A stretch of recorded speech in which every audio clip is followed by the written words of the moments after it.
Hey there, this is Terry with yardcoach.com. Welcome to Tuesdays with Terry. Very short little videos that help encourage you on your journey through your teenager's adolescent life stage of development.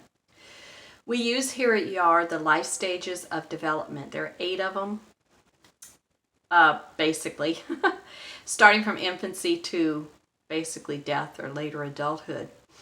One of the reasons that I use these is because they actually act as a sort of guideline, benchmark, if you will, for each stage of development for all of us, not just your teenager. And that adolescent stage is a really big one for all of us, not just your teenager. And some of us have grown into adulthood without ever having made it through successfully that adolescent life stage. In other words, we don't know our identity. We don't know really who we are. We tend to identify with the roles that we're playing, whether it's a work role or a volunteer role or a parenting role. Whatever role it is that we're playing, that's where we tend to have our identity and not in our true selves of who we really are. And the problem with this is all of those roles will go away. Even the parenting role. You'll always be mom or dad. You'll always have the kids, but you won't always need to parent. And some parents have a really hard time letting go of that concept. I was talking to a mother this week who is actually in grad school and working and having kids at home and totally overwhelmed, which is why we were talking.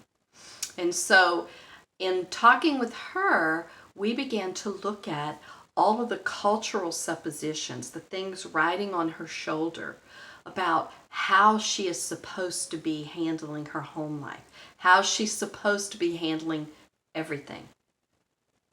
And so we began to look at this, and she began to look at this and all of the extra things that she's doing based on subconscious beliefs that she never has really questioned. Thoughts about what's supposed to be happening in the lives of her kids and who is supposed to be making those things happen.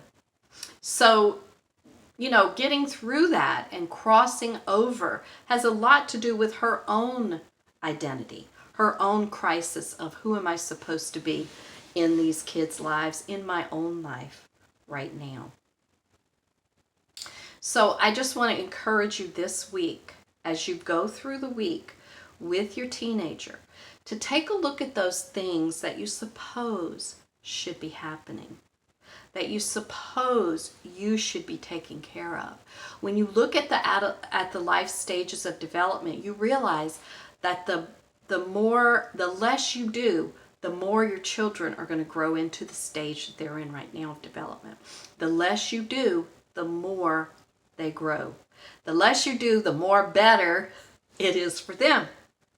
And it's not something that is really prevalent in our society. I think more and more people are catching on and kind of getting that that's the way it's supposed to be, or that's the best way it can be for the lives of all involved. We're helping them grow towards independence. We're helping them grow towards self-efficacy, which in turn builds their self-esteem. So the less you can do, the better off you'll be. So if you need help, yardcoach.com is always here for you. We're on Facebook at yardcoach. And until we meet again, happy parenting. Thanks for being here.